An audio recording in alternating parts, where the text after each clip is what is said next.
Muy buenas noches con todos. Para mí es un honor muy grande poder estar aquí con ustedes y poder compartir un poco de mi experiencia durante este año de pandemia. Bueno, en el contexto actual en el que nosotros vivimos, nos hemos podido dar cuenta que como seres humanos tenemos una capacidad increíble de adaptación y más aún nosotros como profesionales de la salud, el estar en constante educación, autoeducación, pues nos ha permitido ir evolucionando de igual manera con la pandemia que estamos actualmente viviendo. Y más aún nosotros como fisioterapeutas poder reforzar el trabajo que nosotros realizamos, no quedarnos encasillados tal vez en el que un fisioterapeuta era el encargado de solo movilizar al paciente o dar masaje al paciente, que eventualmente pasa. Nuestro trabajo ha crecido muchísimo, hemos podido colaborar en las distintas áreas en las que se encuentran los pacientes con COVID-19 y hemos podido echar una mano mucho más en el volver a la actividad de la vida diaria de estos pacientes. Entonces, bueno, voy a compartir ahora pantalla. Vamos a trabajar esta noche con lo que es la actividad física en pacientes post-COVID. Efectivamente, muchas gracias, Licen. Sí, para que lo ponga en pantalla completa y estamos todo excelente para poder seguir visualizando. ¿Me confirman, por favor? Efectivamente, estamos todo listo, licenciada. Ok, entonces, para entrar en contexto de lo que es el retorno a la actividad física de mi paciente post-COVID, vamos a recordar cuáles son los efectos que tiene sobre las personas el reposo prolongado. El reposo prolongado en cama y la disminución de la actividad física representa un factor predisponente al desarrollo o agravamiento de patologías relacionadas con el sistema cardiovascular, con el sistema respiratorio y con el sistema musculoesquelético. En el año 2015, Holler sacó un estudio donde se instaura el concepto de deterioro funcional adquirido en el hospital, que no es más que el causante del aumento de las complicaciones médicas que ya presenta nuestro paciente. Las causas más comunes de este deterioro son la reducción de la movilidad y la falta de condición física. ¿Cómo prevenirlo? Con movilidad temprana y con rehabilitación física. Nuestro trabajo es muy importante en estas etapas, tanto de unidad de cuidados intensivos, en aislamiento respiratorio y mucho más en el alta de nuestro paciente. Dentro de los efectos que tiene el reposo prolongado, tenemos los que se presentan en el sistema cardiovascular. Sabemos de antemano que nuestro organismo trabaja de manera óptima mientras nosotros estamos de pie. ¿Qué pasa cuando un paciente se encama, no tiene ningún tipo de movilidad?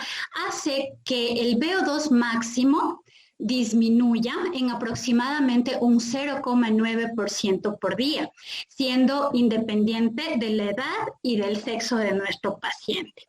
Esta disminución del VO2 máximo hace también que disminuya el gasto cardíaco. Este reposo prolongado hace que disminuyan estas dos partes indispensables de nuestro sistema. Esta reducción del gasto cardíaco se ve afectado por una reducción del volumen sistólico. Entonces, es una cadena, una consecución de eventos que van a repercutir en el bienestar de nuestro paciente. También existe una disminución en la tolerancia ortostática y por ende nuestro paciente va a necesitar de nuestra ayuda para recuperar todo esto que va perdiendo con el reposo prolongado. Dentro de los efectos que tenemos en el sistema musculoesquelético, como principal tenemos la atrofia muscular. Todos sabemos que un paciente encamado, que un músculo que no se usa, se atrofia. Entonces, vemos un deterioro de la estructura y de la función muscular de los músculos antigravitatorios. Especialmente, obviamente sabemos todos que los músculos antigravitatorios son aquellos que encontramos en el cuello, en abdomen, en espalda, en pantorrilla. Existe también una disminución de la masa muscular de entre un 1.5 y un 2% durante las primeras 2 o 3 semanas de encamamiento. También tenemos que existe una pérdida de la fuerza, la potencia y la capacidad aeróbica de miembros inferiores en los primeros 10 días de reposo en cama. Dentro de las alteraciones en el sistema musculoesquelético, dentro del sistema óseo, nosotros sabemos que debe existir un equilibrio tanto en la formación de hueso como en la resorción del mismo. Entonces, este equilibrio se ve afectado con el reposo en cama. Se favorece a la resorción, especialmente del hueso trabecular. Existe finalmente una disminución de la masa ósea. Como podemos ver, he puesto unos ejemplos, dentro de ellos encontramos la columna vertebral, donde podemos observar que existe una pérdida de 0,9% luego de 5 semanas de reposo, del 3% luego de 12 semanas de reposo en cama. Entonces, que no nos sorprendan estos valores tan altos. Tenemos pacientes que han estado en la unidad de cuidados intensivos por más de 3 meses. Es obvio que presenten todas estas alteraciones a nivel muscular, a nivel óseo. Y ahora vamos a hablar de los efectos sobre el sistema respiratorio, que es el que más, podemos decir, se ve afectado con los efectos del SARS-CoV-2. Dentro de los efectos respiratorios, bueno, sabemos que con el envejecimiento, los elementos elásticos del tejido pulmonar, los conductos alveolares y los bronquios van a disminuir, la distensibilidad de la pared torácica también disminuye, la masa y la fuerza de los músculos intercostales se reducen. Más aún, existe una disminución de la capacidad vital en nuestros pacientes. Esto conlleva a atelectasias del lóbulo inferior a las 48 horas en reposo en cama. Existe una disminución del volumen corriente, un incremento del espacio muerto, existe alteración en la relación ventilación-perfusión, también existe una disminución en la función ciliar, por ende el moco va a acumularse, también existe una disminución en la eficacia de la tos y por la misma posición en la que se encuentra nuestro paciente va a haber una debilidad y un aplanamiento del diafragma, que sabemos que es el músculo principal de la respiración. Entonces, como conclusión, podemos tener que el reposo prolongado en cama obviamente tiene efectos nocivos en los diferentes sistemas involucrados tanto en el movimiento corporal como en sistemas respiratorio, cardiovascular, en el tegumentario cuando existe una presencia de úlceras por presión. Entonces, nuestro trabajo va a impulsar a que estos efectos nocivos sean paliados. ¿Con qué? ¿Cómo lo vamos a ayudar? Con actividad física de forma clara, progresiva, coherente. Bien. Sabemos que el coronavirus es una enfermedad infecciosa de una manera altamente infecciosa. Afecta principalmente al sistema cardiorrespiratorio. Existen pacientes que pueden presentar cuadros asintomáticos y también pacientes que pueden llegar a presentar cuadros clínicos severos. El 40% de los casos presentan síntomas leves, otro 40% presenta síntomas moderados, un 15% presenta manifestaciones clínicas graves, un 5% un cuadro clínico crítico y el 70% de los pacientes se quedan con algún tipo de síntomas continuos o persistentes. Esto a largo plazo, obviamente, va a repercutir en el retorno a las actividades de la vida diaria de nuestros pacientes. Entonces, para manejar a estos pacientes con COVID-19, primero tenemos que diferenciar las fases que caracterizan la enfermedad. Tenemos pacientes en aislamiento, tenemos pacientes en hospitalización, tenemos pacientes en terapia intensiva y tenemos nuestros pacientes en recuperación o alta hospitalaria.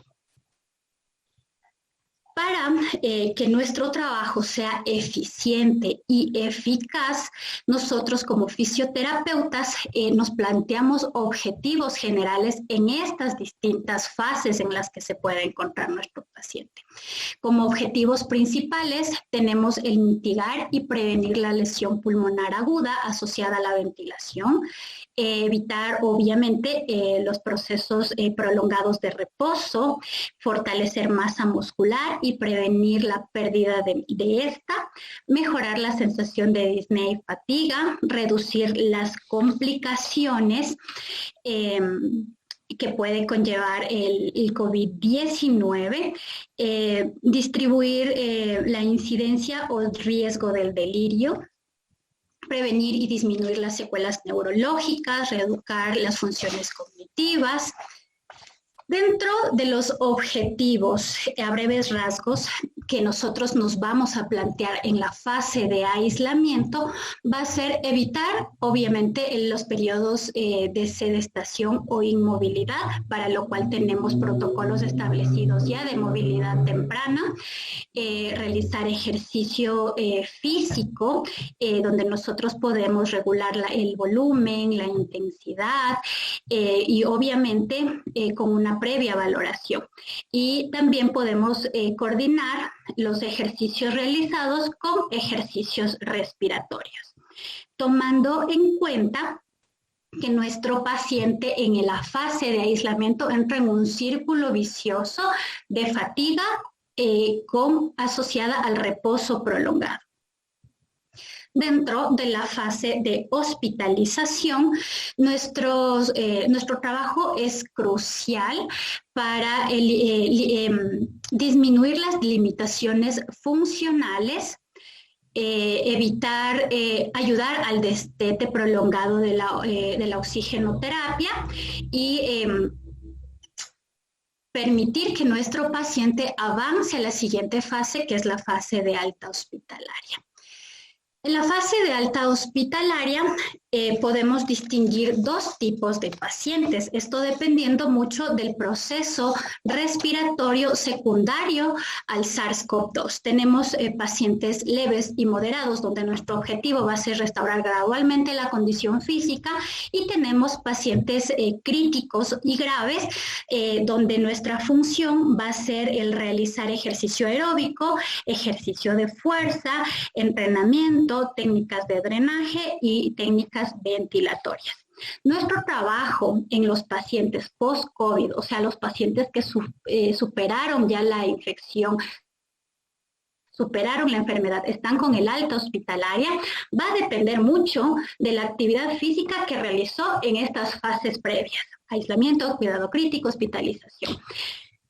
Entonces, para ello, nosotros vamos a evaluar la función clínica de nuestro paciente.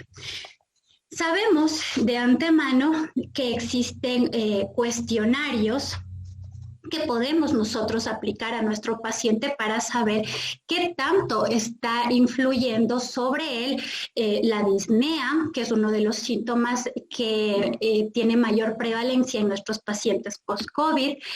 Uno de los cuestionarios que nosotros más utilizamos es el cuestionario respiratorio de St. George, que consta de 3 dominios, síntoma, actividad y el impacto. Son 50 ítems y vamos a tener una puntuación entre un 0, que va a ser que mi paciente no tiene ninguna alteración en la calidad de vida, y 100, que va a ser que mi paciente sí tiene alteraciones en la calidad de vida, o sea que la disnea sí está repercutiendo en su diario vivir. Bueno, aquí tenemos el cuestionario de St. George, es estandarizado. Nosotros como evaluadores de nuestro paciente no debemos repercutir en las respuestas que nuestro paciente nos va a dar. Es un sí, es un no, claro. No debemos pretender que el paciente nos responda de una u otra manera o como nosotros esperamos que nos responda. Otra de los test que nosotros podemos realizar, y ya vimos ayer, es el test de marcha de 6 minutos, que es una prueba de campo que mide la mayor distancia que un individuo puede recorrer caminando rápido en una superficie dura y plana durante un periodo de tiempo, obviamente de 6 minutos.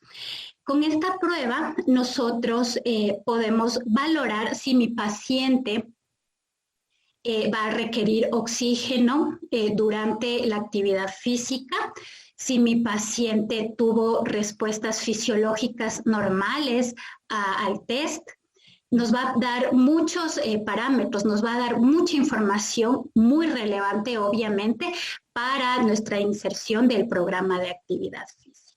También podemos utilizar la prueba del paso de 1 minuto, el STEP test, que actualmente se ve muy utilizado porque es rápido, porque nos arroja información muy valiosa y lo estamos utilizando mucho por la falta a veces de espacio, de tiempo para hacer una ergometría.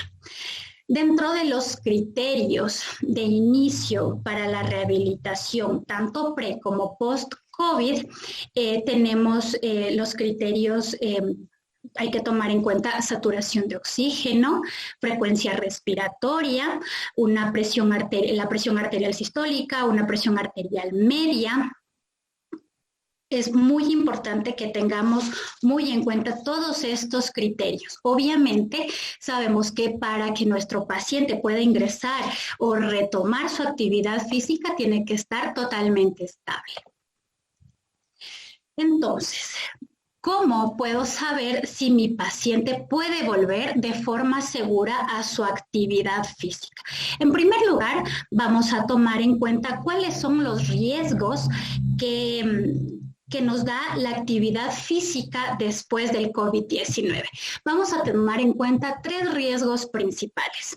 Primero, la potencial lesión cardíaca, incluso la miocarditis viral, que está ahora muy en auge. Existen muchos estudios sobre que existen casos de pacientes post-COVID con miocarditis. Esa es una de las principales limitaciones que nosotros tenemos frente al retorno a la actividad física. Segundo es la tromboembolia, específicamente la embolia pulmonar. Y finalmente los cuadros psicológicos que presentan nuestro paciente, muchos de ellos presentan estrés postraumático, también presentan ansiedad y depresión. Entonces, tomando en cuenta estos 3 factores, existe un consenso de la Federación Europea de Medicina del Deporte que salió en julio del año pasado, ¿sí? Donde nos recomienda que si nosotros tenemos uno de estos 3 factores, es muy recomendable ir al cardiólogo, tener la asistencia médica, estar completamente seguro de que mi paciente puede realizar la actividad física. Entonces, para saber que mi paciente puede retornar a la actividad física, Primero debe haber concurrido un tiempo asintomático de al menos 7 días. Si existen síntomas continuos o persistentes, debe ser evaluado en un centro de atención primaria. Si existen síntomas persistentes que no se resuelven o que empeoran, deben ser discutidos por los servicios de atención secundaria. ¿Cómo puedo guiar yo a que mi paciente vuelva a la actividad física? Primero, debemos tener como fisioterapeutas un enfoque prudente. Es que debe ser una reinserción gradual, individualizada, basada en la tolerancia subjetiva de la actividad. El regreso o el desarrollo de nuevos síntomas, incluida la tos, la disnea, las palpitaciones, la fiebre, la anosmia, indican la necesidad de detener la actividad física y buscar un médico, obviamente. Y una vez que mi paciente ha estado libre de síntomas durante al menos los 7 días, se puede realizar este enfoque, pero un enfoque por fases, aumentando los niveles de actividad. Entonces, vamos a tomar en cuenta que primero debemos evaluar los niveles actuales en los que se encuentra nuestro paciente. Evaluar también sus perspectivas, sus metas respecto a la actividad física y si es que le gustaría hacer más. No extralimitarnos y esperar que nuestro paciente de buenas a primeras logre muchas metas. No, esto es paulatino. Establecer metas, monitorear obviamente el progreso. En lo personal yo utilizo diarios en donde voy anotando los progresos y los avances que hace mi paciente y derribar la barrera psicológica principal, que es que mi paciente va a estar a salvo al realizar actividad física. Aquí tenemos un cuadro donde nos indica las fases y cómo mi paciente puede regresar a la actividad. En este cuadro nos indican que mínimo mi paciente en una fase puede estar 7 días, que puede retroceder de fase si se le resulta difícil en la que se encuentra. Solo puede adelantarse una fase cuando se cumplan los criterios de progresión. Entonces, en la fase número 1, nosotros podemos realizar ejercicios de respiración, de flexibilidad, de estiramiento, de equilibrio, caminata suave. Previo a esto, me estoy olvidando que debemos educar a nuestro paciente sobre el índice de Borg, del esfuerzo percibido, o también educar sobre una escala de Borg modificada. Aquí en la fase 1 tenemos una una RPE entre 6 y 8. Para la fase 2 tenemos un objetivo, actividades de baja intensidad como caminar, un yoga ligero, tareas domésticas. Va a haber un ejercicio incremental graduado de 10 a 15 minutos por día. Un RPE entre 6 y 11. En la tercera fase tenemos como objetivo una actividad aeróbica y de fuerza de intensidad ya moderada. Aquí podemos hacer una actividad interválica con un ejercicio aeróbico de 5 minutos y 1 minuto de recuperación. Para la fase 4, como objetivos tenemos actividad aeróbica y de intensidad y de fuerza, de intensidad moderada con coordinación. Podemos hacer un entrenamiento con 2 días con un ejercicio con 2 días de entrenamiento y 1 de recuperación. Un RPE entre 12 y 14. Y para la fase 5 como objetivo tenemos volver al patrón de ejercicio normal. Entonces, como ven, nuestro retorno a la actividad física siempre va a depender de la línea base que tuvo mi paciente previo a la enfermedad, de las metas que con mi paciente voy a plantearme, y cada fase tiene distintos objetivos, tiene distinta manera de progresión. Entonces, para la actividad física, las recomendaciones generales: alimentación 45-60 minutos antes de hacer la actividad, hidratación adecuada, uso de ropa cómoda, calzado adecuado, ambiente despejado, ventilado, iluminado, y respetar muchísimo lo que son los periodos de descanso. Bueno, esta ya se los expliqué. Tenemos la fase 1, la fase 2, la fase 3 y la fase 4. Obviamente, debemos monitorizar signos vitales antes, durante y después de la actividad física. Necesitamos que nuestro paciente esté hemodinámicamente estable, que vaya respondiendo adecuadamente a la actividad física para después observar sus adaptaciones fisiológicas al ejercicio. Entonces, como beneficio de la actividad física, recordemos que la actividad no quita la enfermedad, pero permite al individuo enfermo una mejor adaptabilidad a la misma e incluso una mejor reinserción a la sociedad.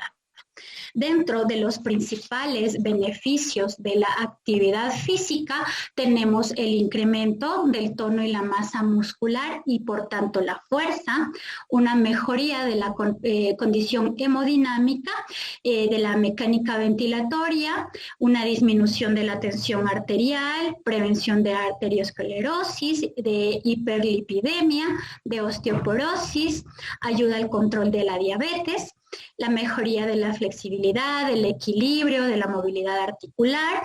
En el aspecto sociopsicológico, el ejercicio mejora el estado de ánimo, disminuye la depresión y la ansiedad, que era uno de los factores importantes y una de las secuelas que más encontramos en nuestros pacientes.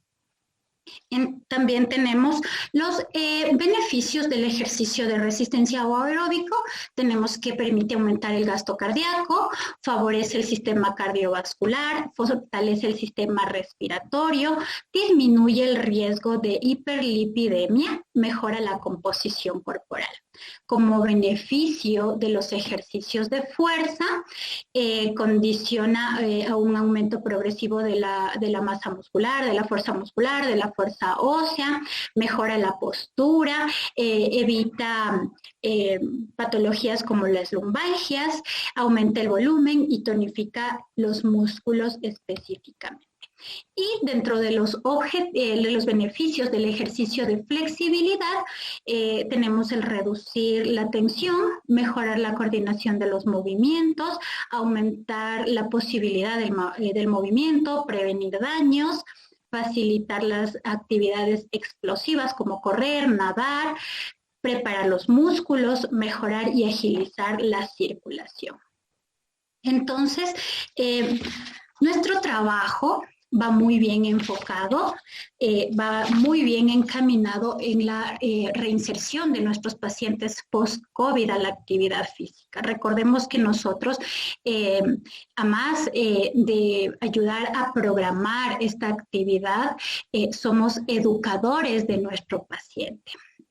Podemos ayudarlo a educarlo sobre el posicionamiento para la recuperación, sobre técnicas de ahorro de energía, educamos también a sus familiares. Entonces, nuestro trabajo abarca muchas etapas, abarca muchos objetivos que nosotros podemos tomar en cuenta para la recuperación de nuestro paciente. Listo, eso es todo. Muchas gracias.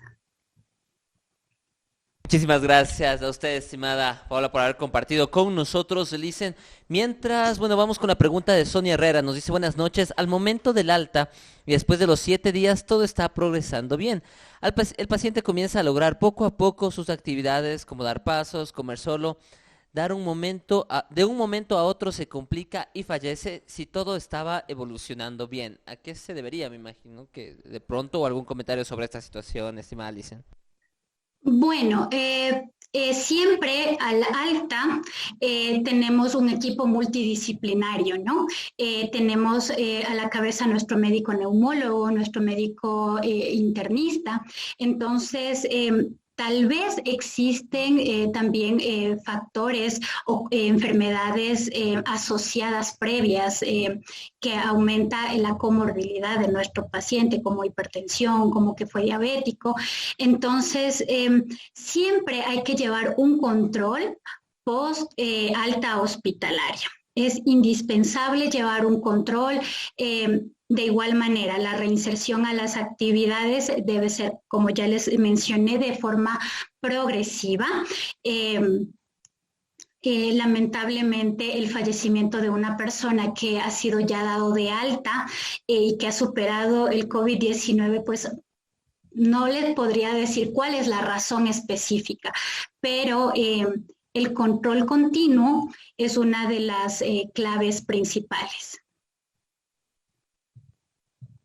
Muy amable, muchas gracias, licenciada. Manuel Morejón nos dice, excelente ponencias, muchas gracias a usted, Manuel. Y también Luis Martínez nos dice, buenas noches, tal vez un promedio de tiempo que duraría cada fase, por favor, si nos ayuda, Licen. Claro, bueno, como les mencioné, cada fase tiene un periodo establecido de más o menos 7 días, pero depende mucho de cómo mi paciente se acople a esta fase. Si mi paciente no puede avanzar a la siguiente fase previo a mi valoración, pues yo lo sigo manteniendo en la misma fase con las mismas actividades hasta que mi paciente sea capaz de avanzar. Si yo avancé y mi paciente no tiene mejorías, regreso a la fase anterior. Perfecto, muy amable, gracias, Licen. Nos dice también Adriana Salazar, excelente ponencia, todo muy claro y muchas gracias, nos dice Adriana. Bueno, tenemos también unas inquietudes por acá, nos invaden de las inquietudes, pero a ver si nos permite, estimada licenciada, estas inquietudes que nos tienen. Sonia Herrera nos dice, muchas gracias por su respuesta, excelente presentación, éxitos y bendiciones. Rafael Pavón nos dice, súper importante la movilidad temprana en cada fase, tener en cuenta los objetivos del paciente con la terapia y el tiempo de descanso. La movilidad temprana mejora la capacidad aeróbica y podemos reincorporarlo en las actividades de la vida diaria. Nos aporta también Rafael, muchas gracias a usted, Rafael. Y nos dice Denis Espinosa, excelente ponencia, muchas felicidades, Paolita. En el caso de paciente post-COVID en unidades de cuidados intensivos y que ha sido remitido a su casa con tanques de oxígeno, ¿en qué medida o dosificación de ejercicio oxígeno sería recomendable aplicarlo? Por favor, Lice. Ok, bien. Existen muchos pacientes que salen con dependencia de oxígeno. Hay que recordar que el oxígeno es un medicamento más que debe ser dosificado. Entonces, para que yo pueda ir destetando a mi paciente de la cantidad de oxígeno con la que salió del hospital, es necesario evaluarlo, como les mencioné, realizar una prueba de caminata de 6 minutos.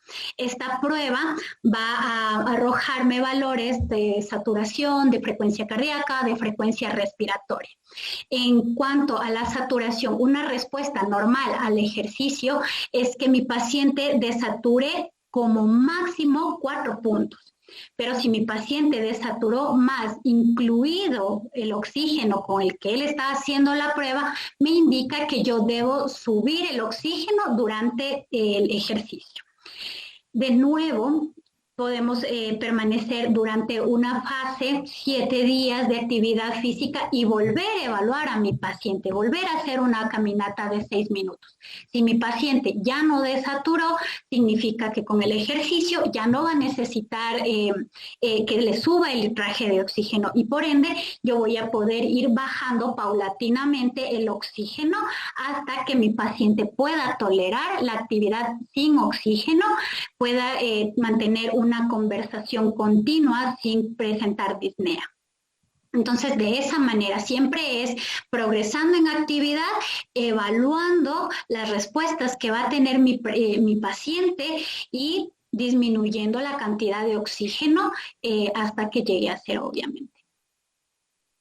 Muy amable, licenciada, muchas gracias. Y Luis Martínez nos dice también muchas gracias. Vanessa Ruiz Moreta nos dice buenas noches. ¿Cuántas veces al día sería prudente los ejercicios respiratorios al día? Se encuentra en la fase inicial, nos preguntas. Por favor, si nos ayuda, Lice. Bueno, nosotros como protocolo tenemos una realización de 2 veces al día los ejercicios respiratorios, pero como les digo, todo es a tolerancia del paciente, todo depende mucho de la evaluación que nosotros realizamos. Si mi paciente tolera 1 vez al día y me dice, si me fatigué, me cansé, no puedo más, pues lo realizo 1 vez. Pero si mi paciente puede y dice, sí, estoy bien, puedo hacer una segunda vez, pues realizamos una segunda vez. Intrahospitalario lo realizamos 2 veces al día.